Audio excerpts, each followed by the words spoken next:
Hey everyone, I'm your host, Ben Lloyd Pearson, Director of Developer Experience here at LinearB.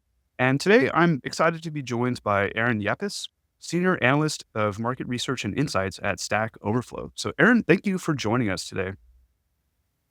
Thank you for having me. And I wanted to make a quick mention. I love the name of this podcast, and I have listened to a couple of episodes, and I like the content of this podcast too. So, really appreciate being on. Wonderful. I always love getting a compliment at the start of my day. So, thank you for that. So, I wanted to bring you on because Stack Overflow has this somewhat famous developer survey that comes out every year, and we'll have a link to that in our show notes for our audience. But I heard you actually on another podcast discussing this survey and just felt like we had to get you on because it's such a relevant topic to our audience. So, in particular, like we think about developer productivity, developer experience, like those really come to mind a lot. And I think there were some like pretty fascinating and maybe even alarming takeaways about developer happiness and job satisfaction. I was really looking at like the professional developers section of the survey because, a lot of our audience are people who do software development professionally. And the thing that really stood out to me was one of the findings that said that only about 1 in 5 professional developers are currently happy with their job. Can you break that down for us? Like, what does this tell you, and what does that number mean? Definitely. And I'm happy to talk about this because this is a new question this year Mm, for the 2024 survey. So, part of my job looking at the survey responses is to figure out the why behind the numbers. And so this new question gave us an opportunity to look at our community, which our community is mostly professional developers as well, and then ask them how they feel about work. We've run surveys in the past where we ask directly developers how their jobs are going. We ask them some questions about what do you look for when you're searching for a new job? What are some of the reasons why you might leave your current job? But this would be the first time we're asking just blanket statement, umbrella statement. Are you happy with your current job? So I definitely thought it was really cool. And so also we know in the background of a lot of the research we've been doing too, that there's been disruptions in the industry. So it was top of mind as far as like the satisfaction goes, job satisfaction. For this question in particular, we used a NPS style scale which means users could select from 0 to 10, happy, unhappy, 10 being happy. The NPS style I thought was a good option for this question because unlike the Likert scale, which is 5 options, the NPS relies a little bit more on the normal distribution, assuming that a lot of people are going to be picking something closer to the middle. That way, if you are categorized as a promoter or happy developer in this scenario, you selected 9 or 10. And I also like this too because so for anyone that was maybe a little wishy-washy on the fence, it's like saying if you're not a hell yes, you're a no. I thought it was, yeah, sometimes with surveys with a qualitative approach, you have to be a little bit tricky in order to get the real scoop. yeah, interesting. So it's surprising to me seeing that, I think that same number was about almost a third of developers were unhappy with their work. So like there definitely seems like there's this large volume that's sort of in the middle. I think the word you used in the survey to describe it was complacent with their jobs. But, it's just surprising to see that 80% of developers basically are really not engaged with their work. And to me, that goes against my perception of the field, because I know it is a tough profession to get into, but at the same time, it's a pretty good job to have, being a software developer. So you would like I personally expect it to be very different, not necessarily like developers all being super excited about their job, but seeing only 1 in 5 like really engaged. Another interesting aspect of this was that their managers actually weren't even much happier because I think that number was a little bit closer to like 1 in 4 managers are happy with their work. It seems like they're similar but still a little different. Do you think there's anything to that? Yes, I do. So I think that, and as far like just to go back to your comment about the expectations, Gallup also put out a similar poll, not just for software developers, but a global poll on engagement at work. And it was also pretty low. So the number seems believable to me. It is a little rough. I've seen a couple Reddit threads where people go into depths of how they really feel about work. And specifically about this stat from the developer survey. Mm. So I can tell you that I wanted to look at the numbers in relation to salary, as a hypothesis might be that salary had something to do with job satisfaction. So I was able to see that expectedly salary is correlated with satisfaction across globally, not just in the United States. But this relationship was more or less strong in certain countries. When I looked at the top 10 countries that responded to the developer survey, I saw that most happy developers are definitely above the 50th percentile for salary. And developers in the Netherlands in particular, regardless of whatever percentile salary they were in, their job satisfaction scores stayed consistent. So they were less swayed by higher or lower salaries. However, those developers that were in Brazil or France were definitely more swayed by higher salaries. I also looked at, as far as countries and the effect of workplace setting, interestingly enough, Germany, India, and the UK, we saw their job satisfaction scores were more affected if they were in a lower salary percentile and also in-person work setting. And then just going back to also your comment about the people managers, engineering managers, as far as the role goes, had some of the highest job satisfaction scores of all of the roles that we asked about in the survey. So regardless of their pay, their job satisfaction scores didn't really move that much. The same goes for non-people managers, data engineers, desktop developers, and embedded developers. Their job satisfaction scores kind of stayed pretty consistent regardless of their pay. Interesting. There's almost like a anthropological study to be done here on the differences of all these cultures and how they view happiness and like within the microcosm of the software developer universe. Well, yeah, I mean, you've heard about, I think Germany takes their time off very seriously. Yeah. I would expect the Netherlands does too. Also, the Netherlands, I'm sure when you go into the office, it's like a nice place. Maybe there's water nearby. Yeah. And you rode your bike to work. Yeah. I think there's something there. Yeah. I definitely, my sense of working with a lot of companies in the Netherlands is that they definitely are more like office centric. Like everyone bikes into work to the same place. They, there's a lot of benefits that Dutch citizens get, so I think it does kind of make a lot of sense. And you mentioned that there aren't previous, so this is the first time you've asked this question, so there aren't previous years to compare this to, but I wonder if there are any other data points that you've measured in the past that we can maybe see if there is some sort of trend happening. Like, is this a post-pandemic thing? Is it something that's always been consistent? Like, do you have any sort of indication like that? Definitely. So the closest thing I have, like I mentioned, were the job surveys that we've done for Stack Overflow. We have specifically the ones that we did in 2022 and 2023. We asked developers to tell us, of all of these facets of work, what are the most important ones to you? In both 2022 and 2023, flexibility ranked higher. It ranked absolutely the highest in 2023 over salary. So salary is up there. Salary's always been important, but flexibility was up there. And then rounding out the top three, learning opportunities always comes up pretty high too. So I definitely expected salary to be, as anyone would, salary makes a difference as far as if you're happy with your work. But because of COVID, I thought the workplace setting and flexibility, being able to pick up your kids, taking time off if you're sick, that was more important too.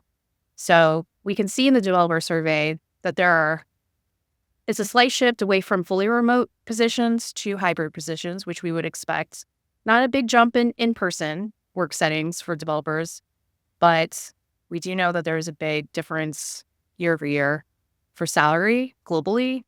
And I think that is our job survey results combined with what we see in the salary trends is what makes me think that's the biggest thing we have to compare. Yeah, interesting. And I wonder if, COVID pandemic may have made that type of flexibility more commonplace. So now it's just like assumed that it's a part of, opportunity, like new jobs a developer might take. So to them, they, it may still be very important, but they just don't think about it versus salary, particularly given that, we are in a bit of an inflationary environment, so it almost does mimic some like macro trends in a way.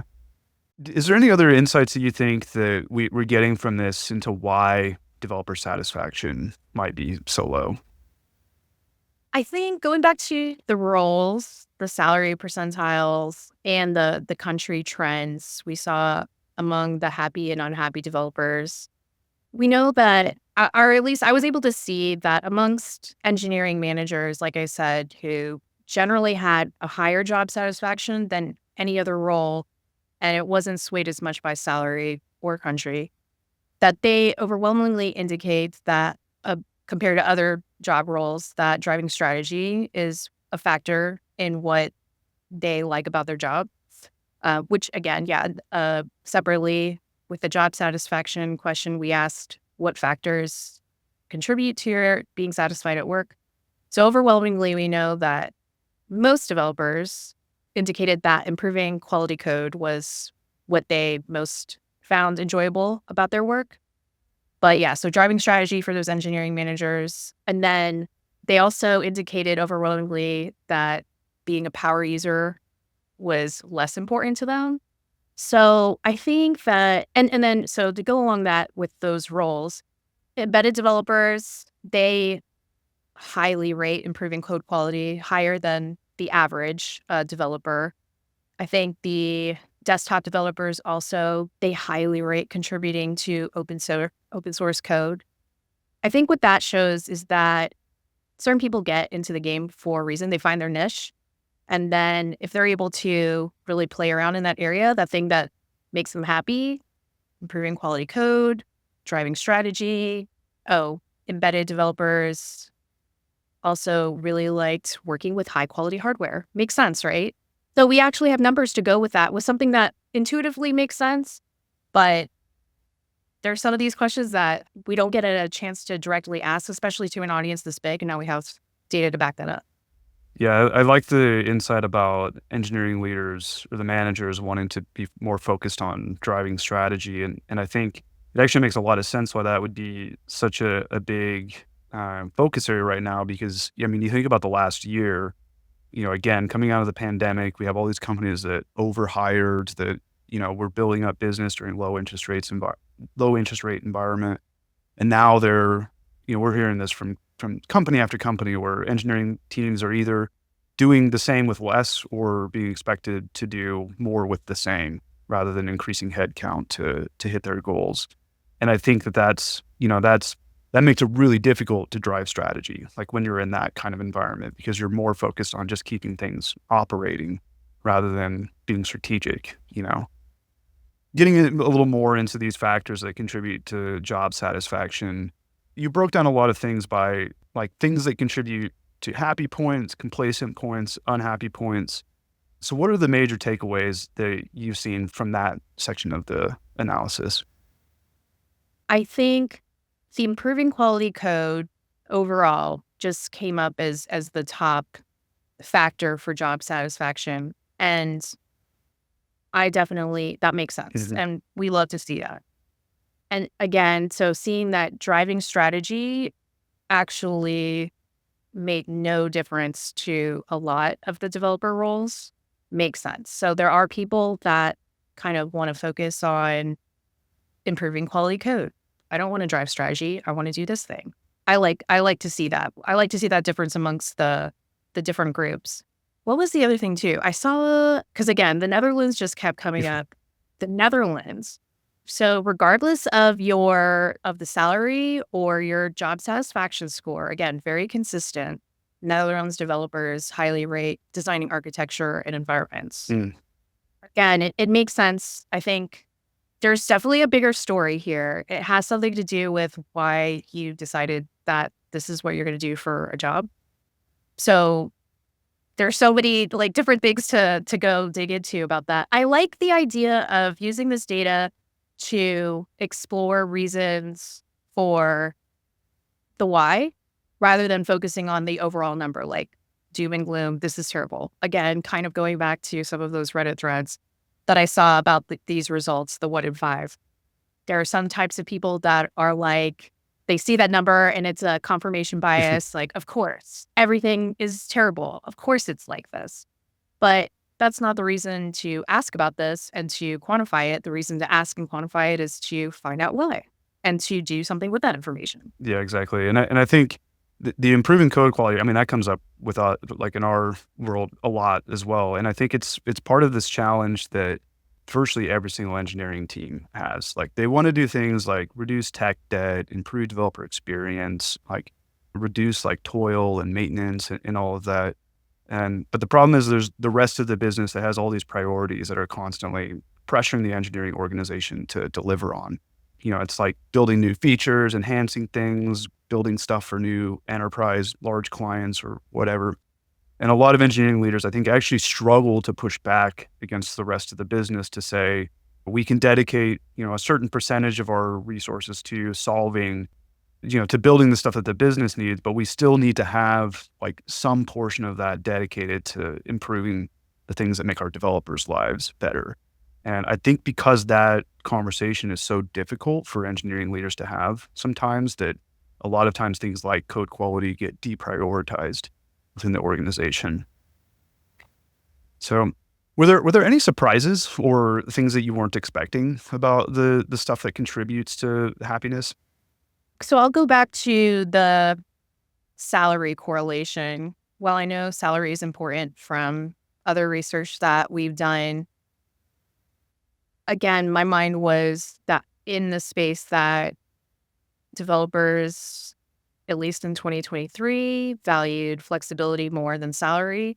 So I know that, inflation, economic headwinds, and then seeing the numbers that people were reporting for at least a 10K, if not more, USD decrease in annual salaries for all roles, most roles.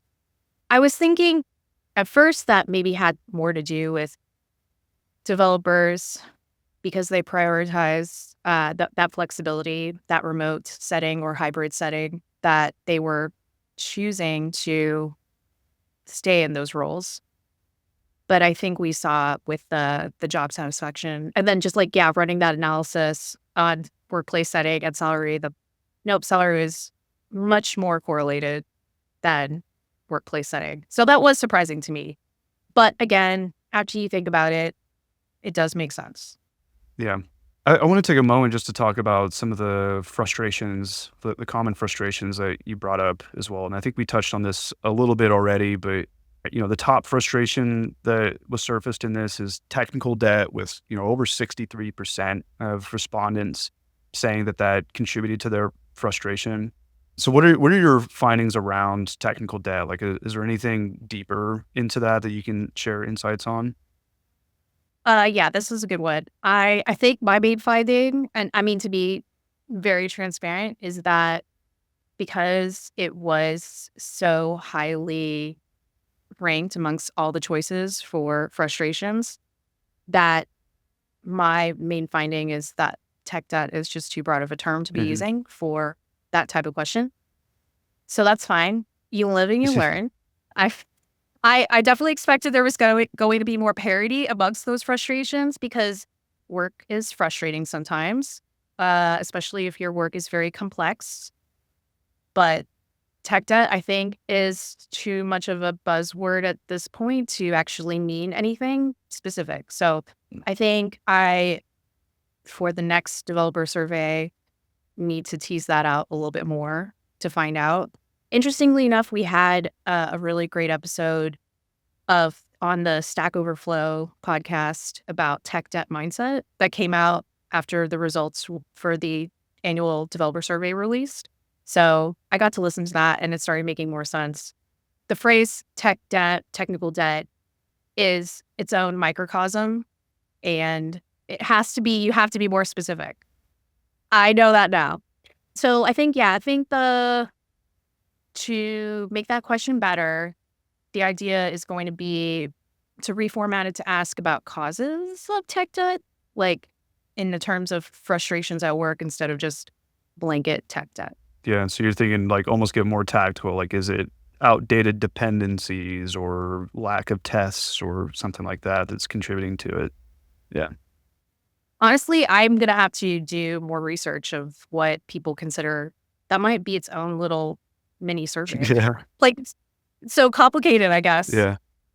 And I also loved, I feel like this always shows up, but I think like some of the top ranked stuff also included like frustration with like build and deployment systems, which, I'm still here wondering why in 2024 has no one figured out CI/CD? Like we're still struggling with those things.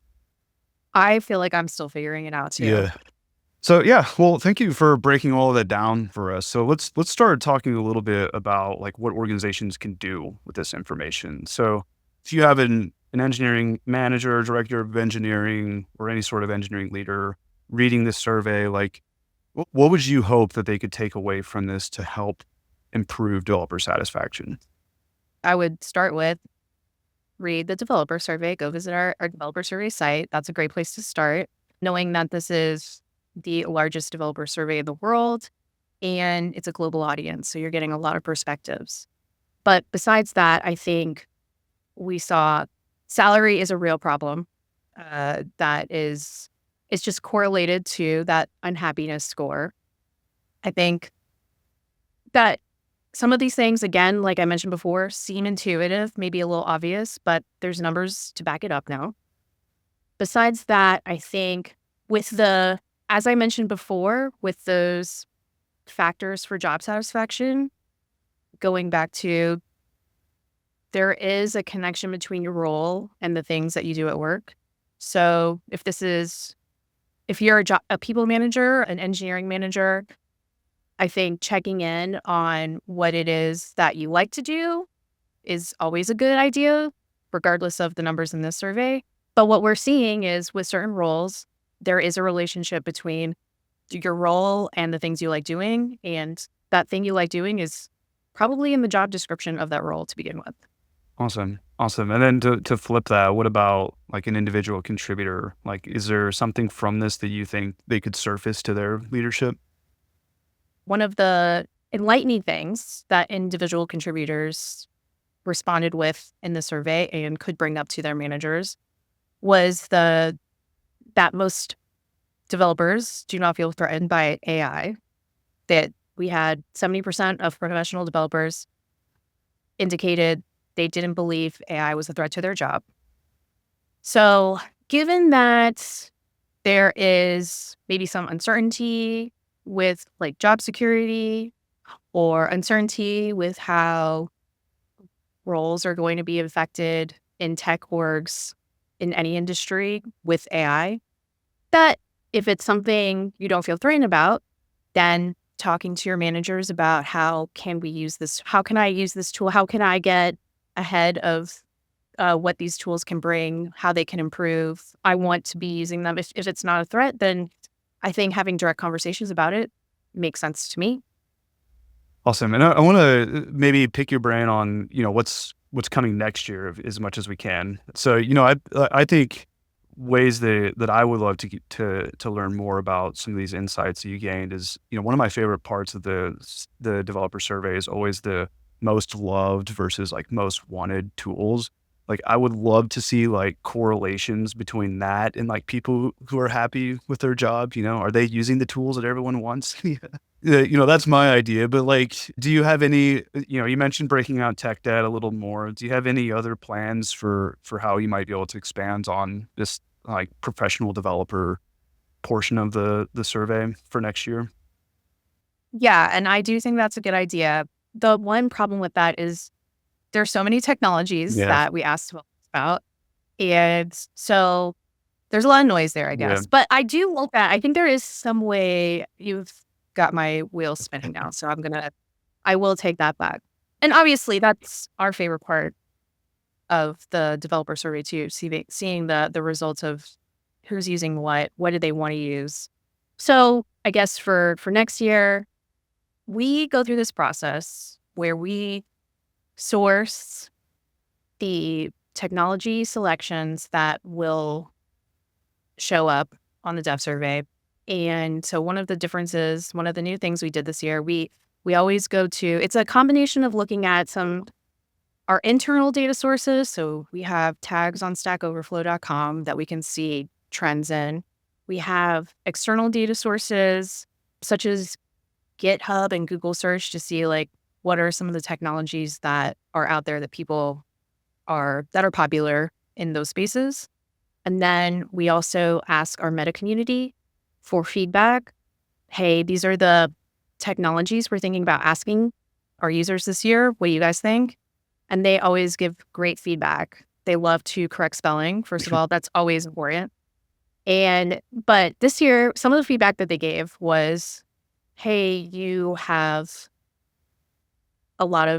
missing some of these embedded technologies.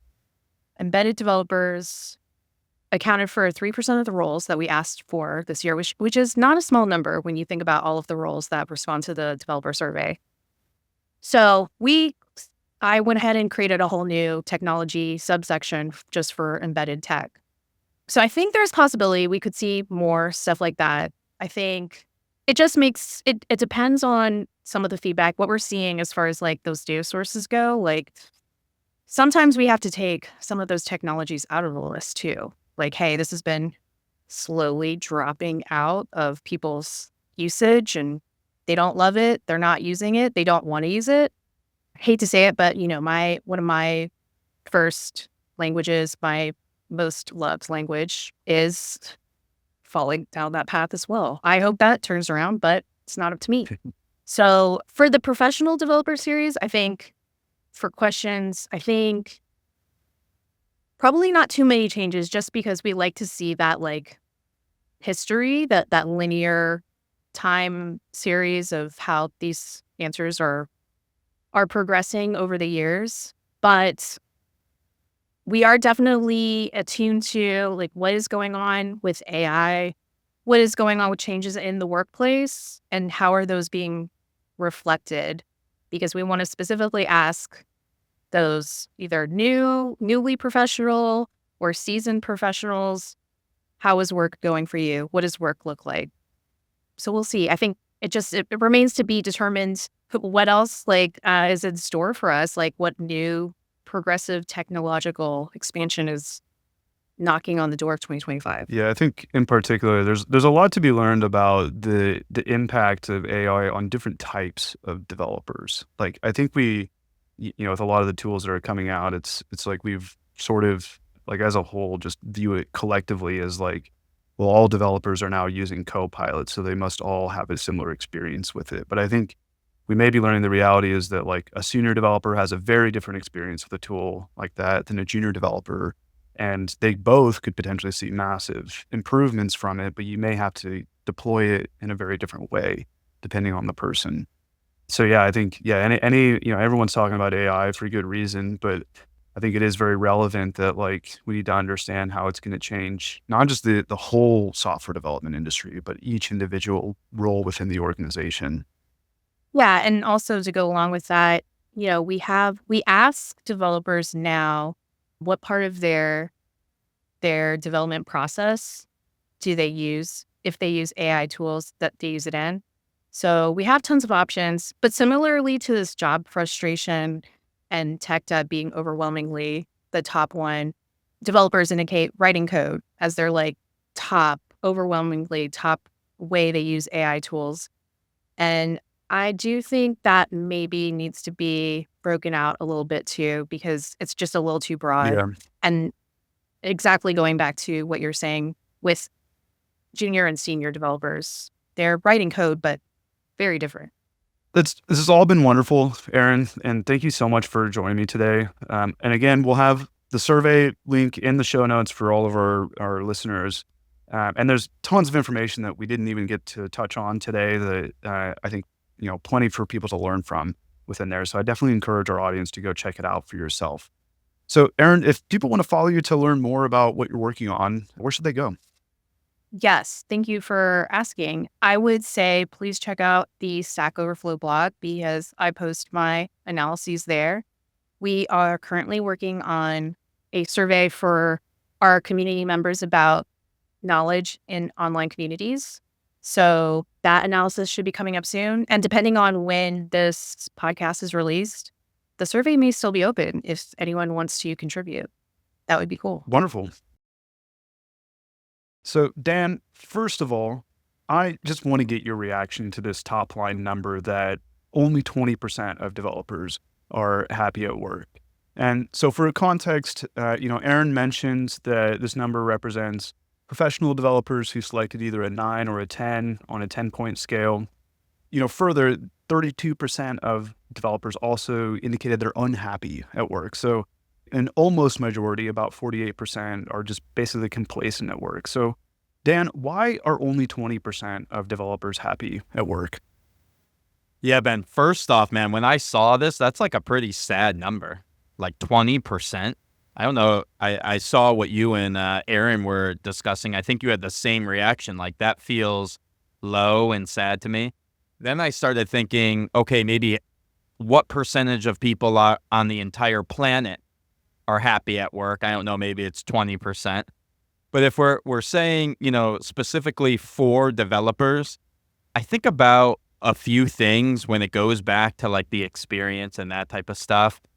First of all, I remember when I was a developer, you probably remember the same. You got to be working on an interesting problem. That's like the first thing about being a developer. Like, I want to work on something interesting. Now, what is interesting? It could be I'm using a cool latest technology. Like, maybe that's interesting, but not many developers get to do that. But it also could be like the product itself. Like, I don't know, maybe back in the day being in the original 30 people at Microsoft, like that was cool, like working on an operating system. Then I started thinking to myself, okay, it's only 20%, which is a really low number. And at LinearB, we talk about this all the time. Like, almost every company now is a software company, which means there's more developers on the planet. But there also kind of means, like, I was thinking about this, maybe there's not as many interesting like opportunities. Like, I don't know if I want to work on an app for Oreos or like Pepsi. You know how like everything has an app now? Yeah. Like, maybe that's not that interesting. And back in the day, maybe there was less companies. They were more tech, like really tech companies. I gave like a Microsoft example. There's a ton of others. But maybe that could be the reason. So that was like the first thing that went to my mind. Like, am I working on something interesting? Now, the second thing that came to my mind when I saw this low number, and we see this from the LinearB data, like the amount of friction standing in between the developer and executing work, like that directly either is positive for a developer or negative for a developer. If it's hard to get my work done, if it takes a long time to get through a PR process, if my coding time is way too long, if my build is way too long. I mean, there's a ton of things that go into these friction. I'll just call them like friction producers. And we see, especially with a lot of large organizations that are employing like 5,000 to 20,000 developers, like it's pretty rough, like the cycle time. So I think that probably has a big impact on it. I think they talked a lot about like systems that are more complicated now. But I think at the end of the day, it's like friction to get my work done. The LinearB data, I would say, supports that we have a lot to do as an industry to improve that. So that's the second thing that came to my mind of that low 20% number. And then the third thing, think about like for anyone, I don't think it's just for developers, but I remember developers saying this the most, like your boss or manager, like your team leader matters a lot. Whether you have a good one or a not so good one, that's really going to impact your experience. And the way that I think about like team leaders and managers, they're like a conduit to the business. They're a conduit Yeah. to what the business cares about, the business value. Are you connected to your work? And they're also a conduit to career growth. And what I would say is there's a lot of team leaders out there. There's a lot of young or new team leaders out there. Maybe new is a better term. And it's hard to have a good manager. Like some of these team leaders honestly have a lot of work to do. It's probably like their first year. They're managing 8 people. And when I think about things on the team leader side, like think about career growth. Am I being evaluated in a fair and data-driven way for increasing my competition? Or is it more about like who can advocate for themselves the best? As a developer, sometimes that's really hard to do. Then I think about, okay, what are the ceremonies that I'm going through? Like my daily stand-up, the iteration retro, are we actually improving? Like, are these good ceremonies? Then I think about, are we hitting our iterations on time? Can I understand, am I getting pulled off for production issues? Is my team leader like advocating for me? No, Dan needs to stay focused. And so all of that comes into play. And I can just say from the LinearB perspective, like I see the team leaders are the area of like management that will affect developers the most, but I think it's one of the hardest jobs and they need a lot of help to be better. At a high level, I think what you're describing is like, we talk a lot about how, engineering leaders today, like one of the biggest challenges they face is balancing like this business objectives with operational excellence. And it's like at all levels, you want as an organization to know when you can push back against those business objective side of things to focus more on the things that like your developers care about. It's probably one of the most difficult aspects of this job. And you got to advocate. So you Mhm. got to come with data, you got to advocate, and then you got to have a solution, right? That's what makes it really hard. Talking about the things that make it hard, technical debt was by far the largest source of frustration. There was over 62% of respondents mentioned that. And it was far above the next two things, which were complexity around the build and deploy infrastructure. And we won't get into my theories about how those two things always show up in these surveys. Erin said the one improvement that she wants to make next year is to break this category of technical debt down into more specific categories to give more of like a granular understanding of it. So what do you think specifically about this high level of frustration with technical debt? Like, what do you think it means and how do you think something like this should be broken down? Okay, yeah. So first of all, this one I'm not surprised. Like I was surprised by only 20% of developers are happy. I'm not surprised that one of the biggest complaints is technical debt. Yeah. Like I think that's been since the beginning of time. I think that's what the data shows, like on the LinearB side. Not a lot of companies are, let's say, properly advocating or allocating enough space to reduce technical debt. So all of that makes sense to me. Now, what I will say is when I look at this list, there's a bunch of items on here that I think could also, because I think the top one actually says amount of technical debt. So 62% for amount of technical debt. But the other ones on here like are either technical debt influenced or actually technical debt themselves, right? So if you're looking at things like the CI/CD complexity, platform reliability, like always usually is like a technical debt problem. Dependency management, like security stuff, quality concerns, most of that comes back to technical debt. Now, I will say two things on this. And actually, I guess I'll relay it back to my first point. What I'm seeing is every company is a software company now in some way, shape, or form, most, let's say. And because of that, and I think this is different from earlier on, maybe like 20, 30 years ago, the software that developers are producing now is directly driving revenue for companies. So I'll say it again. Think about a bank. Think about like Charles Schwab. Probably back in the day, you go up to like the bank teller and you do whatever you do. Give me my money. Or whatever you would say to a bank teller. Here's a check. I don't know. I've never gone to a bank teller. What you do now is you log in, right? And you manage your bank account online. That's all software. So even a bank is actually like a software company. Now, because software is driving revenue forward, I think there's a lot of pressure on developers and on engineering organizations more and more to deliver more features, deliver them on time. Now, if you're always under pressure to deliver more features on time, what happens? Your technical debt is going to build. So I think like the world's at a conflict right now as more companies are using software to drive revenues, even companies like you wouldn't think are software companies. I think technical debt takes a hit. So here's some like other stuff that I can see.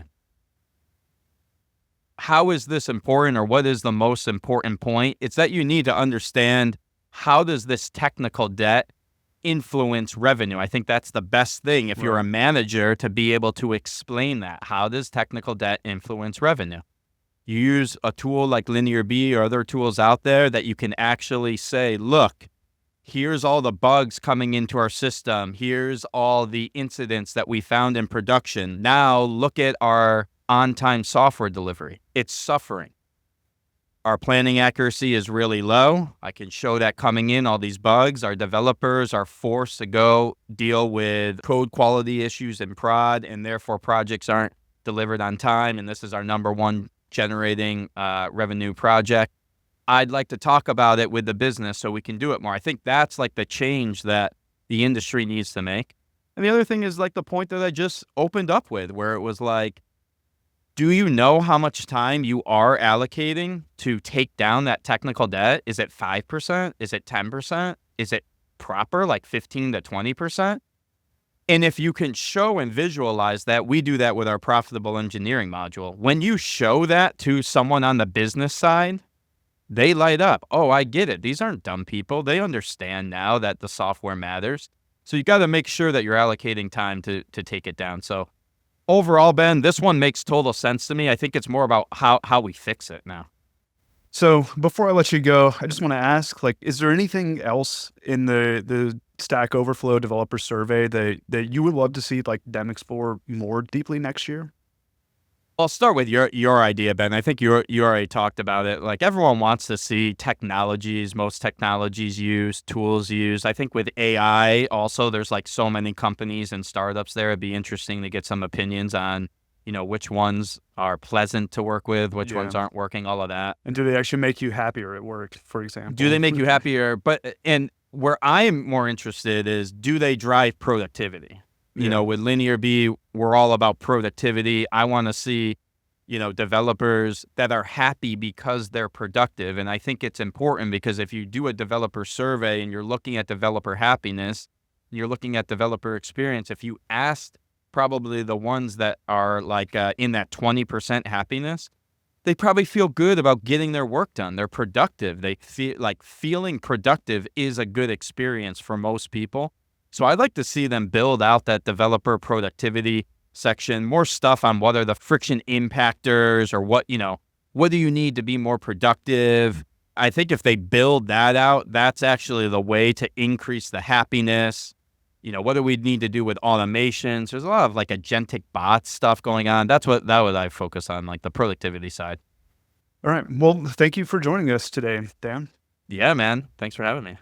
And that's it for today's show. We hope you enjoyed it. If you're looking for more insight from engineering leaders, head over to the Dev Interrupted Substack for weekly articles and deep dives on our favorite episodes. And don't forget to subscribe to our YouTube channel. We put all of our favorite moments from each episode. We love to hear from our audience, so find us on Twitter or on LinkedIn @DevInterrupted, or leave a comment directly in the Spotify app and let us know what you think of this week's episode. We'll see you next week.